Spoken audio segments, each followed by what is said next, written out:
Hi beautiful people, it's that time again. I'm just about to open my Serenity with Jess's Crystal Advent Calendar. It's day 8.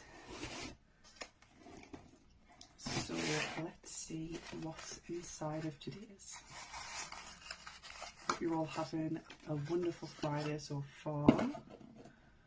Ooh.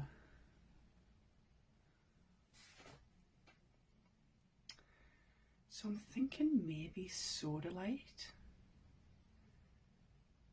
So let's have a look.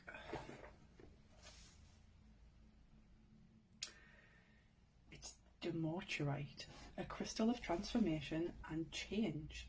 Demorturite is believed to assist in overcoming obstacles and embracing personal growth.